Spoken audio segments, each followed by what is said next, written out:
what kind of commitment do you all have, and how strong a commitment do you all have from House Republican leadership to put whatever you draft on the floor? Because some of what you've mentioned, union requirements, no offsets, may not fly with House Republican leadership.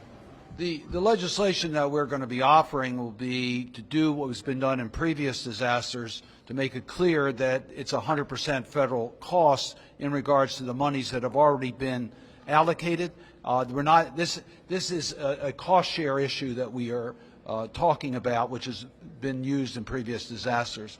I am encouraged by the conversations and comments I've heard from my Republican colleagues.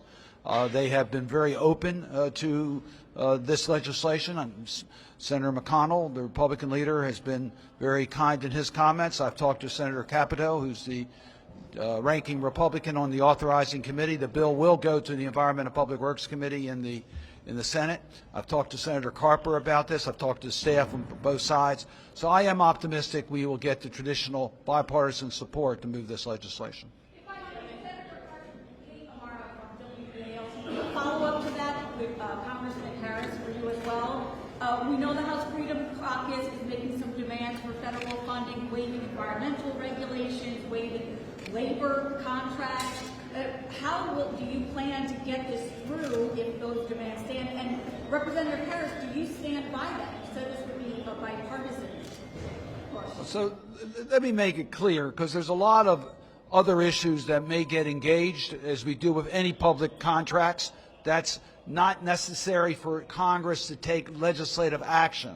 So we will be working with the Biden administration to address all the concerns of our colleagues to make sure that we get the best cost and quickest action, particularly in the replacement of the bridge. I was impressed by the conversations of Secretary Buttigieg and Secretary Wiedefeld about using a process that will streamline the procedure so that we can get a modern replacement bridge that meets the needs done as quickly and as cost effectively as possible and as safely as possible to deal with this issue. So there'll be times and discussions for all these points.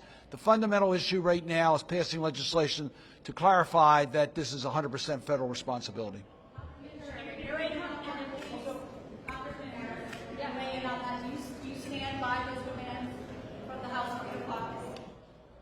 Chairman Cardin got it right. Look, there's steps in this process. The first step is about cost share.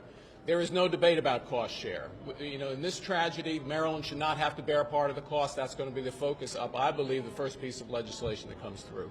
Thank you. Two quick questions. One's for Congressman Harris. The first is, what is the ballpark estimated cost for this bridge? How much money are we talking about? And then my second question for Congressman Harris is, do you intend to lobby the Freedom Caucus for the other steps in this process after the cost sharing? I didn't hear the second question. Maybe he did. The cost estimates are unknown. That's the work is going on now to try to estimate the costs of the projects. It's not known at this particular moment. They're still dealing with the clearing, and those costs are being incurred as we speak. The initial allocation was $60 million in regards to the bridge collapse.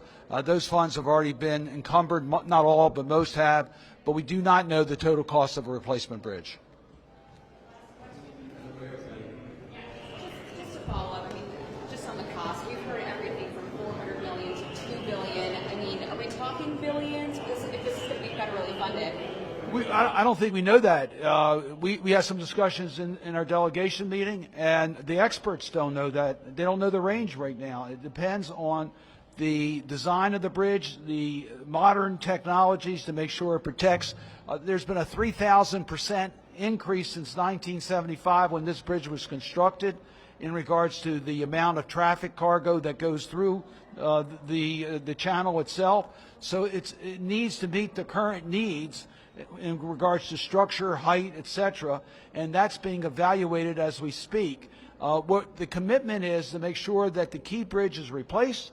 It's replaced with a bridge that represents the modern capacities for a bridge of this type, with the type of vehicle traffic and over a very active channel. And those costs will be reviewed, and they're looking at ways to streamline it to make it as cost effective for the taxpayers of our country.